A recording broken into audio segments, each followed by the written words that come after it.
Second value is a value that we value change, we value mobility. Change is seen as positive, it is seen as good. It means progress, improvement, and growth. We pride ourselves on upward mobility.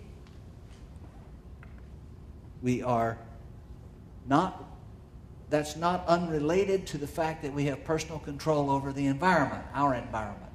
That we pride ourselves on the ability to have upward mobility. The result of that is a transient society that is transient geographically, it is transient economically, and it is transient socially. 3/4 of the world sees that as a bad thing. 3/4 of the world would see it as a terrible thing to move from place to place and to be separated from the extended family. We value time and we value its control. Time is valuable because the achievement of goals depends upon the productive use of time. Our language has an enormous amount of verbiage around time. We place a great deal of importance on being on time according to a predetermined schedule. It is really sort of something we pull out of the air, this predetermined schedule, but then it becomes very rigid. It is meant to be followed productively. It results in efficiency and progress, often at the expense of interpersonal relationship. Wasting time is a specifically, uniquely American concept. I have a difficult time, I have always, my entire life, I have a difficult time studying at my desk. To take a book and to sit at my desk and to study a book in preparation for something. Because I'm wasting time. And I would be embarrassed if someone were to come by the office and see me not doing something productive. So I do all of that kind of work at home in the middle of the night usually. That's why we work all the time. I have a friend who used to do business in Saudi Arabia, and he told me once, he said, when a Saudi tells you that he'll meet you at 2 o'clock on Tuesday, the important part of that conversation is Tuesday. And it surprises people that we are driven so by the machine on our wrist. That why would we race to be on time at the expense of this interaction that we're having? Why would the time be more important than the relationship? But we are efficient and we make progress. I'm not putting it down. We have a value of equality and egalitarianism. People have equal opportunities.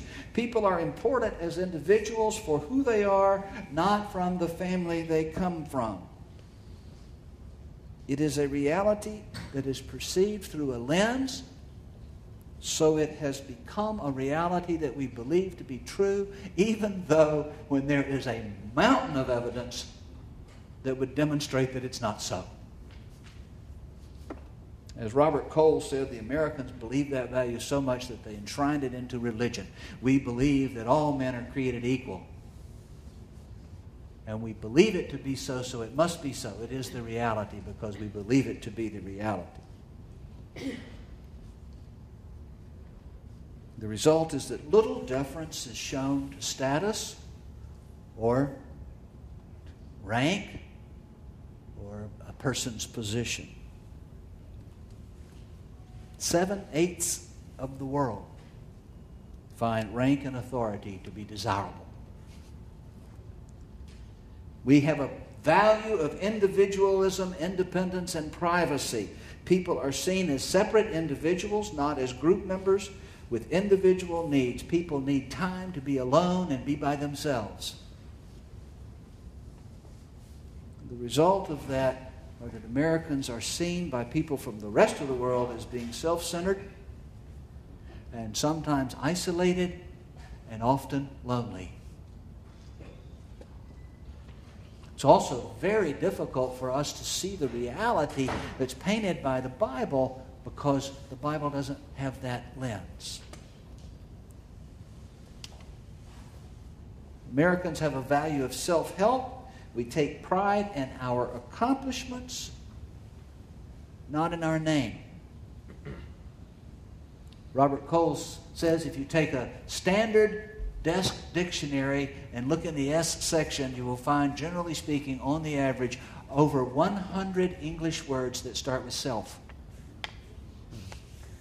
Self-interest, self-evident, self-professed, that there are over 100 on the average. It says the rest of the world have no such words. We have a value of competition and free enterprise. Americans believe that competition brings out the best in people and that free enterprise produces the most progress and the most success. There is less emphasis on cooperation than there is on competition. We believe we have a value, we have a paradigm that competition is necessary in order to be productive. John Westerhoff, who's was a professor of Christian education at Duke University, an Episcopal priest, a friend of mine, describes a learning system that's Eastern. It's not American, but it's a learning system the way children are taught in schools, where there is collaboration and cooperation, where the answer is meant to be discovered through interaction, working together, and helping each other, so that the group comes to the answer together. When he describes that, he winds up by saying, in this country, we call that cheating. And we really don't believe that we learn that way. And so there is something desirable about one person in the class getting a better grade than another person in the class, rather than everyone in the class learning together. We have a value of action and work orientation. Americans believe that work is morally right. Americans believe it is immoral to waste time. Action is preferable to inaction. Don't just stand there, do something.